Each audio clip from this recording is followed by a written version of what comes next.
नमस्कार, मी रुही. एक नवीन सुरुवात आणि पाणी असूनही पाणी नाही असं का म्हणते हे कळून तुम्हाला पुढे.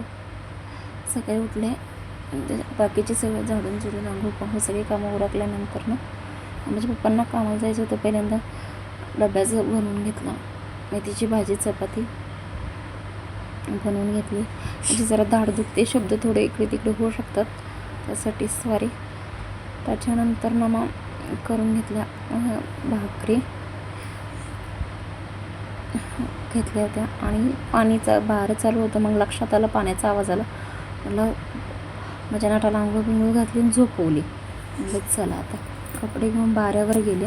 मग कपडे टाकली, पटापटा धुवून टाकली बाऱ्यावर, कारण मोकळं पाणी असलं. मग ते लागलीच तिथं भांडी पण घेऊन गेले, भांडी आणि कपडे धुवून टाकले तिथं. परत कसं आहे माहिती का, आणि इथं पाणी आहे पण घरात पाणी नाही आहे, म्हणून मी म्हटले पाणी असूनही पाणी नसल्यासारखीच तर आहे. कारण का इथं आहे पण घरातल्या नळाला पाणी नाही आहे. मध्ये ते पाणी न्यायला लागतं वापरण्यासाठी, असं होतं. ते पाणी व्हायला लागतं म्हणून पाणी घरात आले. सर्व किचन घासून काढला, कारण का मला ते किचनपासून जमतच नाही. ते सकाळ संध्याकाळ दोन्ही टाईम मी जेव्हा स्वयंपाक होईल, कधी कधी दुपारी जरी गेला तरी किचन घासते.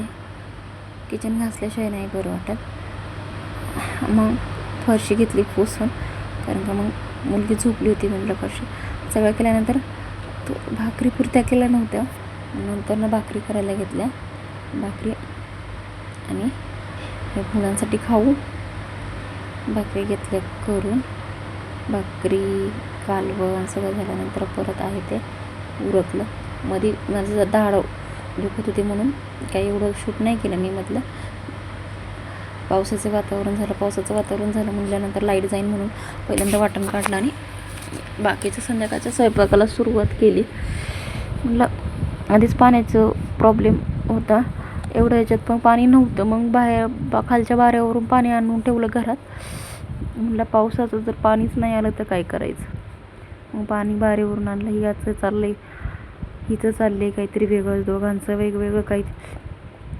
सगळं उरकलं, संध्याकाळचं जेवण करायला घेतलं. हे सगळं कामधंदा उरकून बाकीचा हे एक काम घेतलं आहे मी, नवीन सुरुवात. एक कंपनीतनं काम आले, जॉब फिटिंग करण्याचं. म्हटलं आता हे दाखवलं, म्हटलं चला आता परत एकदा काय छोटी मोठी भांडी राहिली असेल तर बघून घ्यावा. आणि पाणी असूनही नसल्यासारखं का, तर एकतर आमचं बारं चालू होतं. मला सकाळी त्याच्यावर कपडे धुवायला लागली, भांडी घासायला लागली. त्याच्यानंतर नानाच्या बाऱ्यावरून मला सगळं घरात पाणी भरायला लागलं. म्हणून म्हटलं पाणी असून नसल्यासारखं मला सारखं माझ्या मागं हिंडून पाण्यात भिजून सर्दी झाली आहे. मग त्याला दिलं औषध सर्दीचं, खोकल्याचं.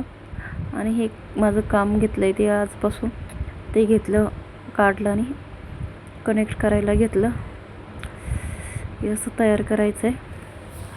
म्हटलं आता असतो थोडाफार वेळ पोरांमधून भेटला तर करायला, थोडंफार काहीतरी पाहिजे. लहान मुलं आहेत, मुलं बघून तर बाहेर जॉबला जाता येत नाही. त्याच्यामुळं काहीतरी आपलं जोपर्यंत मुलं लहान आहे तोपर्यंत काहीतरी वेगळं केलंच पाहिजे. लई नाही तर थोडे तरी स्वतःला पैसे कमावता आले म्हणजे बास, बाकी काही अपेक्षा नाही आहे.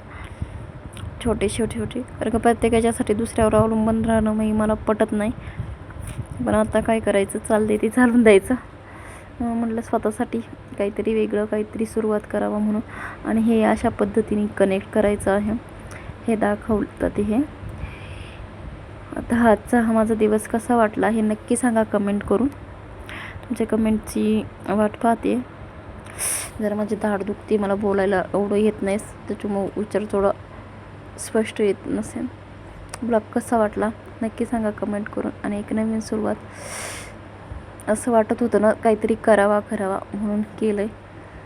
तसं मला काही काम करावं अशी काही आवश्यकता नाही आहे, पण एक स्वतःसाठी काहीतरी करावं याच्यासाठी घेतले.